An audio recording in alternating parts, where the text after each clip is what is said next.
تالت اكلة هنعملها مع بعض تكفي 4 افراد، اكل مطاعم، وهي برضو في حدود ال100 جنيه. عندكم في فيديوهين قبل كده، فيديو الخروجة والفيديو اللي قبله واللي هي اكلة باقل من 100 جنيه، وادي دي الاكلة التالتة. تمام، بصوا بقى. اول حاجة عملتها ان انا حضرت الصوص ده. الصوص ده عبارة عن ايه؟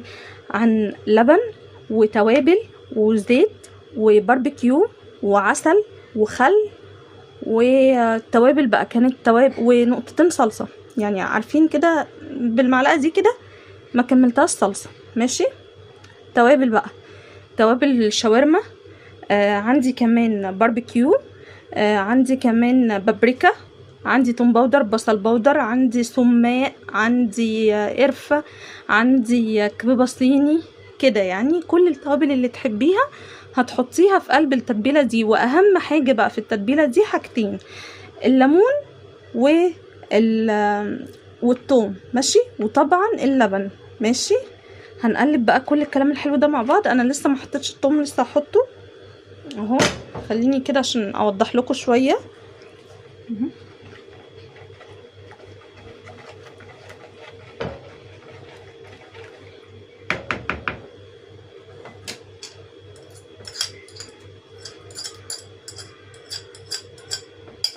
وحطيت عسل، مش عارفه انا قلت لكم ولا لا، حطيت كده معلقه حلوه كده من العسل الابيض.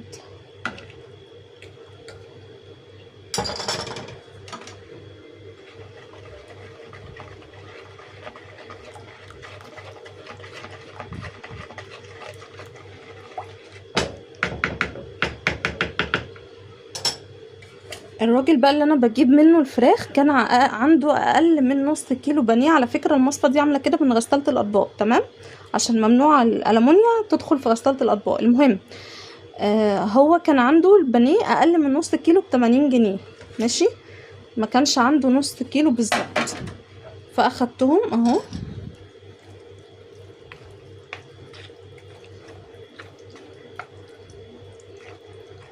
هسيبها بقى في التتبيله كده شويه. هو يا سلام لو قدرتي تقعديها، بس طبعا انتوا عارفين ان انا بشتغل وباجي ما عنديش وقت نهائي، ولظروف ما يعني انا مش الشهر ده مش هجيب حاجتي كلها على بعضها مره واحده بالشهر. تمام، يعني بعد كده ان شاء الله في الفيديوهات اللي جايه، الشهور اللي جايه، هتلاقوا ان انا باذن الله بجيب البروتين بتاعي بالشهر زي بقيه الحاجه.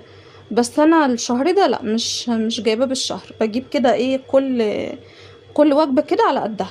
ماشي. وعلى فكره ده مش موفر ابدا، بس اهو يعني ده اللي هنعمله الشهر ده. كده بقى انا سايبه الخلطه كده في البانيه كده او الشاورما يتعمل كده، ياخد ايه ان الشاورما تشرب شويه من التتبيله دي. بصوا بقى، بحب كمان اعمل ايه، بحب احط الحاجات دي نيه كده في التتبيله نفسها. ماشي.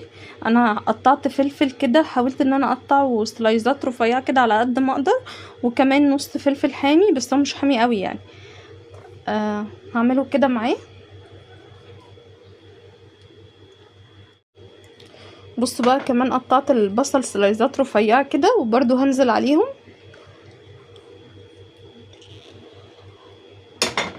وعندي بقى الفلفل مفرز، ما عنديش فلفل الوان كده طازه، فانا برضو عادي هنزله برضو عليهم.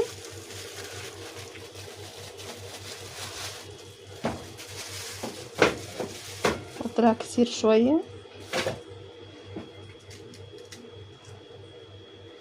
مش عارفه اهو، يلا ما علينا. بصوا بقى، عملت البصل اللي انا مفرزاه كده، حطيت منه قطعه. تمام. والمفروض بقى الاكله دي بتحتاج ان انا احط بصل، قصدي جزر مبشور، بس للاسف ما عنديش جزر مبشور، بس عادي يعني. بس هو بصراحه طعمه بيفرق، يعني بيبقى طعمه احلى كتير. هتبل بقى البصله كده، هسيبها تدبل كده ايه شويه صغيره. من الواضح ان ديت مش مفرومه كويس، هبقى اشيلها.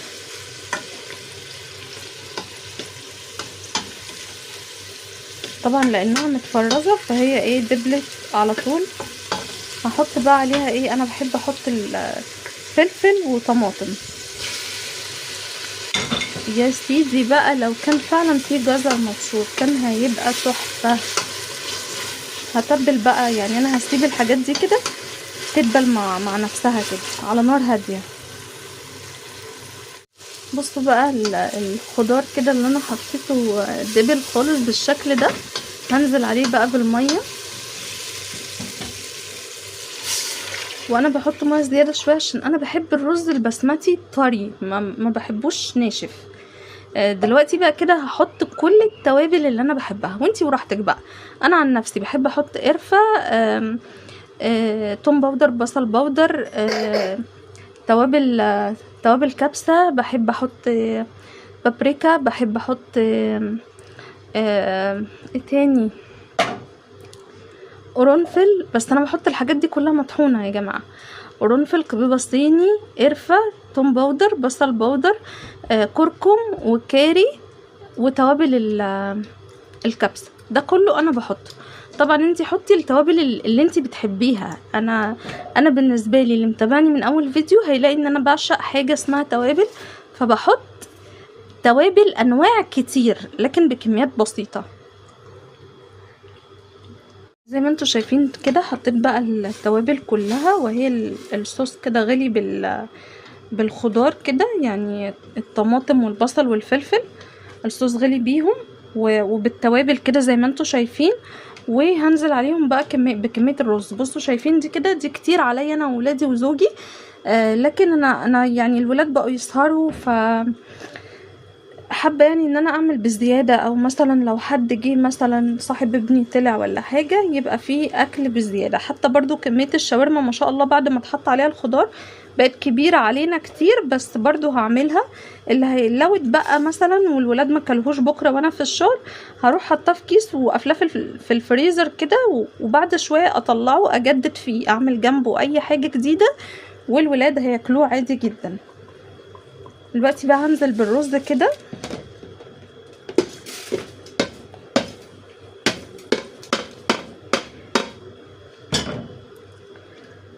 وانا عشان انا مش ناقعه الرز فالميه دي كويسه يعني مش كتيره. ولان انا برضو بقول لكم ان انا بحب الرزه طريه، ما بحبش الرز البسمتي ناشف، ما بعرفش اكله، ما بحبوش خالص. وولادي طالعين متعودين على نفس الشيء.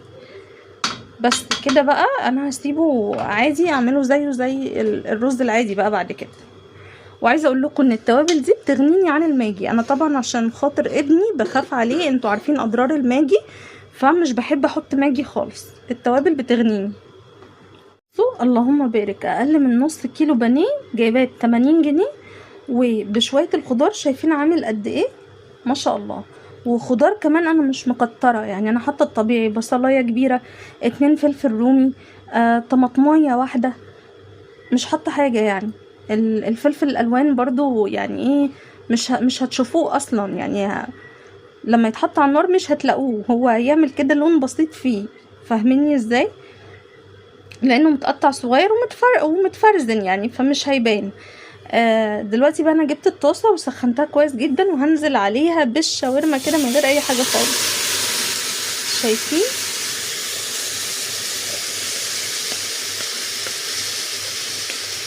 ايه رأيكم بقى يا متعلمين يا بتوع المدارس؟ ايه رأيكم في التوفير والاكل الجميل ده؟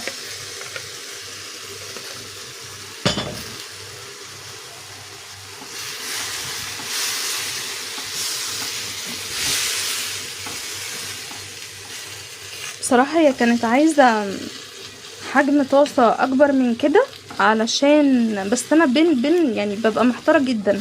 زوجي مش بيحب فيها صوص، فعايز طاسة اكبر من كده. ابني بيحب فيها صوص، فانا اعمل ايه؟ انا هعملها في دي وزي ما تيجي.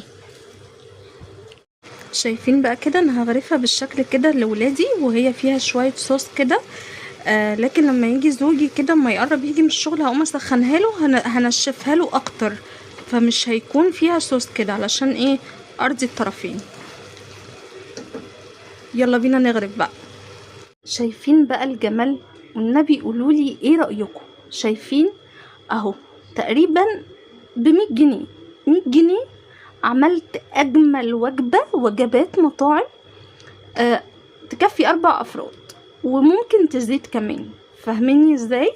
بس في النهاية النهاردة في 2026 بقولك وجبة ب100 جنيه تكفي 4 أفراد، فيها بروتين.